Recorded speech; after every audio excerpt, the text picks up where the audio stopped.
السلام علیکم ورحمۃ اللہ وبرکاتہ نحمده ونصلی علی رسوله الکریم اما بعد قال النبی صلی اللہ علیہ وسلم صلوا کما رأیتمونی اصلی۔ نبی کریم صلی اللہ علیہ وسلم فرماتے ہیں کہ تم نماز اس طریقے پر پڑھو جس طریقے پر تم نے مجھے پڑھتے ہوئے دیکھا ہے۔ صحیح بخاری 631۔ حضرات گرامی، کسی بھی عمل کی مقبولیت کے لیے وہ عمل سنت نبوی کے مطابق ہونا بے حد ضروری ہے۔ اگر ہماری اور آپ کی نماز سنت نبوی کے مطابق ہے تو ایسی نماز قابل قبول ہوگی، اور اگر ہماری اور آپ کی نماز سنت نبوی کے مطابق نہیں ہے تو ایسی نماز مردود ہوگی۔ تو ہر شخص کو چاہیے کہ اپنی نماز سنت نبوی کے مطابق ڈھالنے کی کوشش کرے۔ آج کے اس مختصر سے درس میں آپ حضرات کے سامنے نماز میں نمازیوں سے ہونے والی دو غلطیوں کی نشاندہی کروں گا۔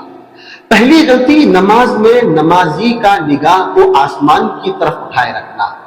جیسا کہ بعض لوگوں کو مساجد میں دیکھا جاتا ہے کہ ان کی نگاہیں آسمان کی طرف ہوتی ہے دوران نماز، دیواروں پر ہوتی ہے، ادھر ادھر گھومتی رہتی ہے۔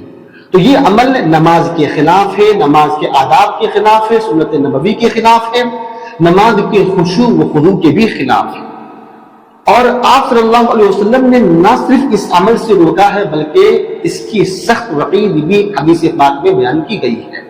جیسا کہ حدیث میں آتا ہے کہ ان النبی صلی اللہ علیہ وسلم قال، نبی فرماتے ہیں کہ ما بال اقوام يرفعون ابصارهم الى السماء في صلاتهم، کہ لوگوں کو کیا ہو گیا ہے کہ دوران نماز اپنی نگاہ کو آسمان کی طرف اٹھائے رکھتے ہیں۔ فاشتد قوله في ذلك، آپ نے اپنے اس قول میں سختی برتی اور آگے فرمایا لَيَنْتَهُنَّ عَنْ ذَلِكَ، لوگوں کو اس عمل سے باز آ جانا چاہیے، لوگوں کو اس عمل سے رک جانا چاہیے۔ اور لَتُخْتَفُنَّ أَبْصَارَهُمْ، یا پھر اللہ ان کی نگاہوں کو اچک لے گا، ان کی نگاہوں کو اللہ چھین لے گا۔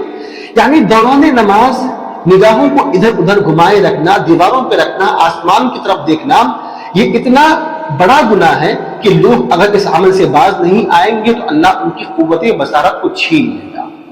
اللہ اکبر۔ تو یہ وہ پہلی غلطی ہے۔ اب سوال یہ پیدا ہوتا ہے کہ دوران نماز نگاہ کہاں پر ہو؟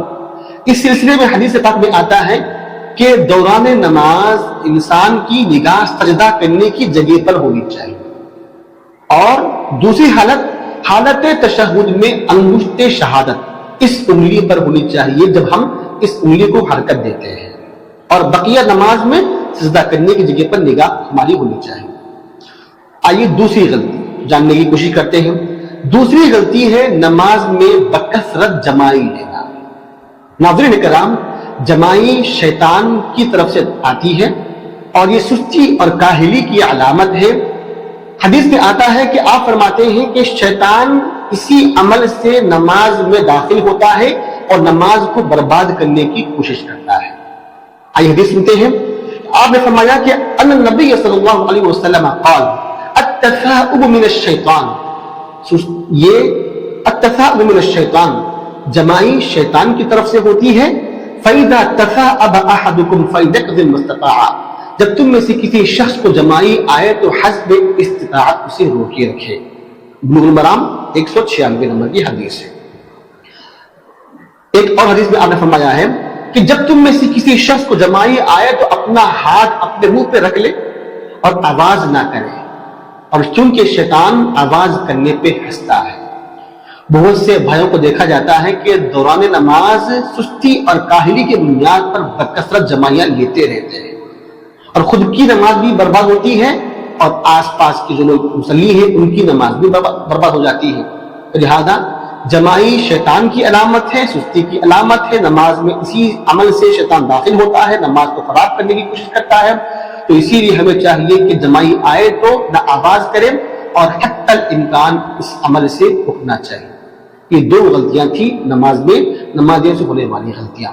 اللہ سے دعا ہے اللہ تعالیٰ ہم تمام مسلمانوں کو اپنی نمازوں کو درست کرنے کی، اپنی نمازوں کی اصلاح کرنے کی ہمیں توفیق عطا فرمائے، آمین۔ وآخر دعوانا ان الحمد للہ رب العالمین، والسلام علیکم ورحمۃ اللہ وبرکاتہ۔